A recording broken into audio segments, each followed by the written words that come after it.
Yo guys, it's TorqueWise and welcome back to another video. I'm Jeevan. I'm Govan. And the other two members of TorqueWise, Manav and Arjun, weren't able to come down today.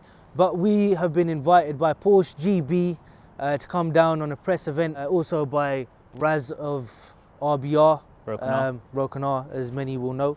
We're not here to talk to you about this, as good as it looks. We're actually here to talk to you about the 911 GT3 Touring, which is over there. So follow us. As beautiful as the normal GT3 is, this is the Touring. We thought we'll come down and have a look at this one instead. It's new and it is cool, man. Govan, I'll let you take lead. Obviously, compared to the normal GT3, it's not got the big wing on the back, which is the major first difference. Yeah. But otherwise, I think this is, I would say, a bit more of an everyday livable GT3. Definitely. Would you say? Definitely. I think the normal GT3 is more of a track focused aggressor. Talk to him about exterior features. What do you think? I love the colour. I love the Yeah. spec. It's smart. Silver wheels as well. That's something I really like. I don't really necessarily like the gloss black wheels as such because I feel like the design gets lost away. Yeah. You know, Silver is the new colour for wheels. Silver's the new it's black. back in. We'll copyright that. That sounds good. Right. So I mean, the car itself, we don't have carbon ceramics. No, steels on on this. this as well. Yeah. Steels, which is different and nice to see. You know, we've got the difference in bumper, even the little vents in the hood as well. The side skirts. Should we take it through the interior? Yeah, man. Very quickly? Let's have a look. Now guys, so this is the interior of the GT3 Touring. Love these bucket seats with the full carbon at the back, but one thing I don't like about them is the amount of wear you get on them. And even with light use, you know, personally I've experienced this, it's not the greatest. But Porsche, please try and find a solution to that, please. But let me jump in. Cool, okay, so nice driving position, obviously, first of all, this being a manual as well. What do you want to say about the interior? Anything you like or dislike about the interior? Right now I'm thinking about how I'm creasing my trainers, I'll be real with you. But what, like bit like this? With the like wear? the wear on them seats. But just generally speaking, I mean, we were discussing this earlier when we went out for a test run in the 4 GTS. I just like the way Porsche has still been able to retain the classic Porsche look while keeping in the modern ages. They've kept the original analog dials, which Govan absolutely loves. The central dial's analog, but you've got the screens. But it's not too bad. It's a good take on the new stuff, really, because you still get the circular kind of look, the 5-dial classic 911 look. One thing that I really don't like, and I don't know why they've changed this, is the cup holder. So if you've ever had anything from a 996 onwards, you'll know the cup holders have been a massive thing. So always built into the dash here. It's still kept it for the passenger side there. I'll open it up for you. So that's how they should be. But the driver's side, I mean, come on, what is this? Right, that's for me, no. But yeah, bring back the proper cup holders, please.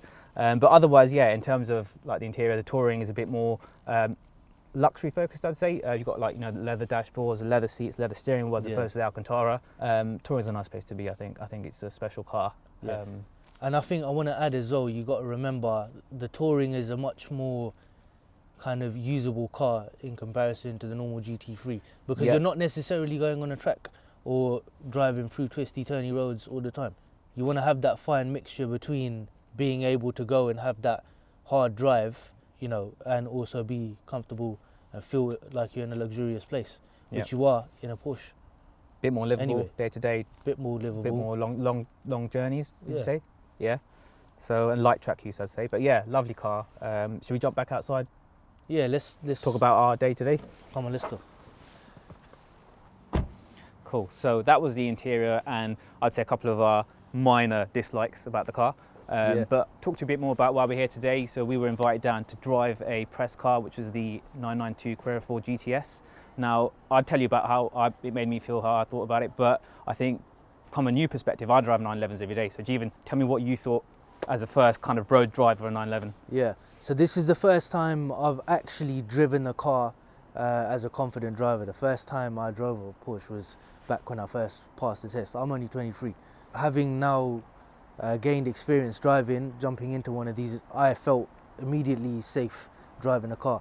As you can see around us as well, the weather isn't the best for a rear-wheel drive car, so we were kind of lucky in a sense of jumping into the Carrera 4 GTS, and everything just felt refined, you know, from steering to your acceleration, your braking, handling. It felt, you know, you could feel that it was low to the ground. It felt strong, and I mean, you just smile, like literally, it's literally smiles per gallon, isn't it? Yeah.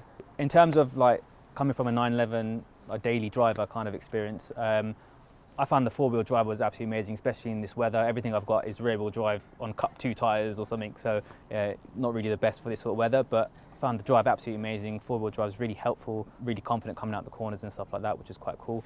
Yeah, and I think in terms of like evolution of the 911, I think I drive in everything from the 993 all the way up. So I think I like the way Porsche are going with their sort of progression in terms of models compared to some other manufacturers on the market. Definitely. Still true to the history and the DNA of the car. But yeah. Yeah. Right. It's really cold. I don't know if you can see around. You probably can. It's snowing. So we're going to wrap it up. Thank you guys so much for watching this. We want to extend a massive shout out and thanks to Raz of RBR. Broken R on Instagram. Broken R, as many of you know. And also Porsche GB. Guys, like, follow, share, subscribe, all that good stuff. And we will see you soon. Yep, TorqueWise out.